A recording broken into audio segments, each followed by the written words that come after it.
Hey everyone, welcome back. Today I want to talk about a really important Social Security update that came out in early March, and it actually includes several changes that could affect millions of Americans who rely on these benefits every single month. The Social Security Administration has issued a new warning about scams targeting beneficiaries. They're rolling out a nationwide change to how appointments and claims are handled, and there are also new projections about the long-term future of the program. And one detail that surprised a lot of people is that some of these operational changes could actually change how you speak with Social Security staff when you need help. So if Social Security plays any role in your retirement, disability benefits, or survivor benefits for your family, this is something you'll definitely want to understand. But before we get into everything, I'm curious about something. When you hear about changes to Social Security, does it make you feel concerned? Or do you mostly just try to stay informed and keep an eye on things? Let me know in the comments. I always like hearing what you think about these updates. Let's start with something the Social Security Administration is warning about right now: scams. This has actually become one of the biggest issues the agency is talking about recently.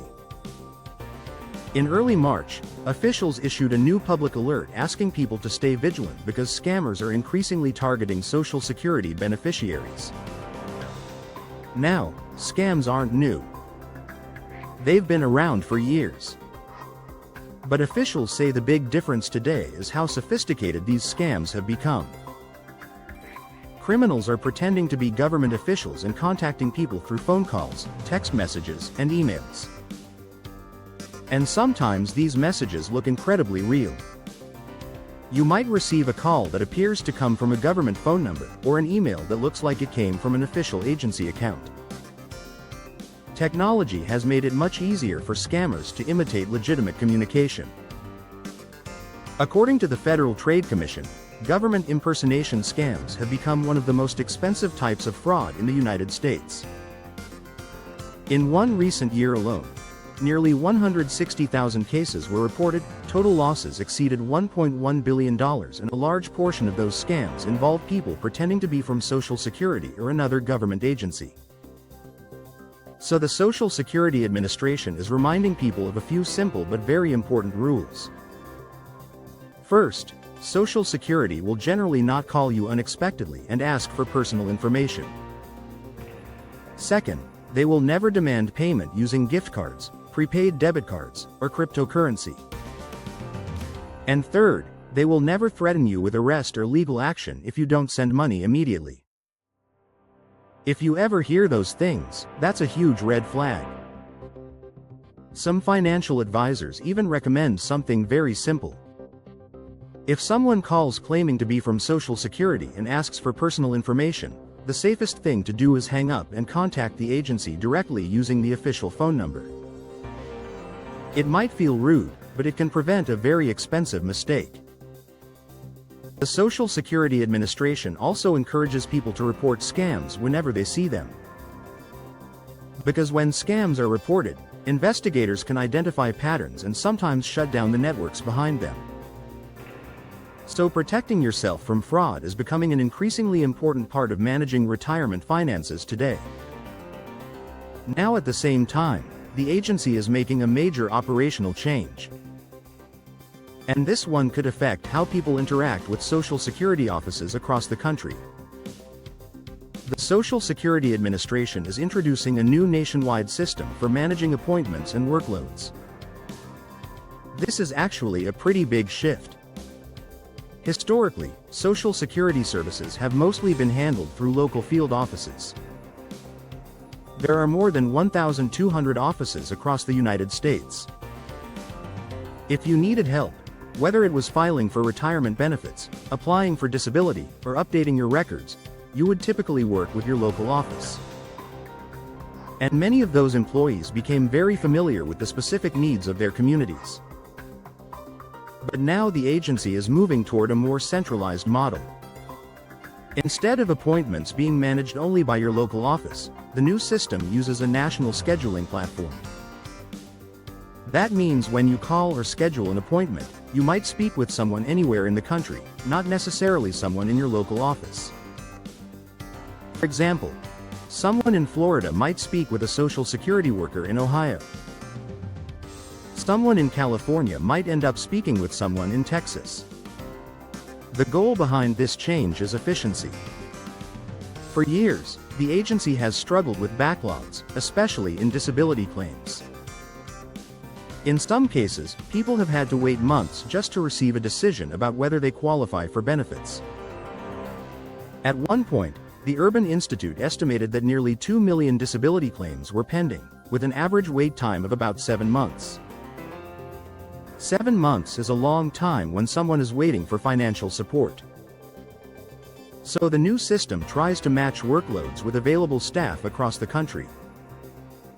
If one region has more claims than workers available, another region can help process those cases. And according to the agency, early versions of this system have already reduced certain backlogs by around 30% since mid-2024. That's a pretty significant improvement. But not everyone agrees about how well this will work. Some experts believe the new centralized system could make simple cases faster to process.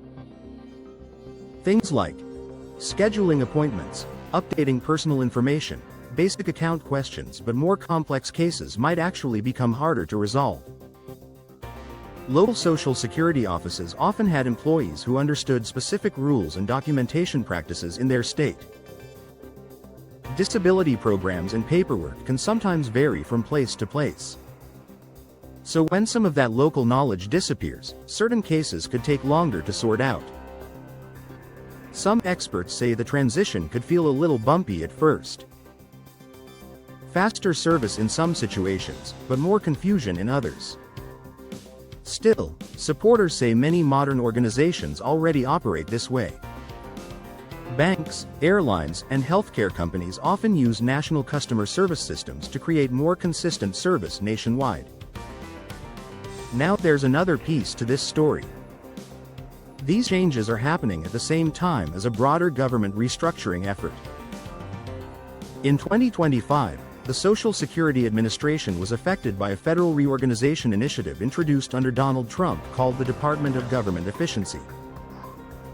As part of that restructuring, more than 7,000 Social Security employees were laid off. That's a very large workforce reduction for an agency that serves over 70 million Americans. Supporters say that modernizing technology and centralizing services can help the agency operate efficiently even with fewer employees. But critics worry that reducing staff while demand continues to grow could put additional pressure on the system.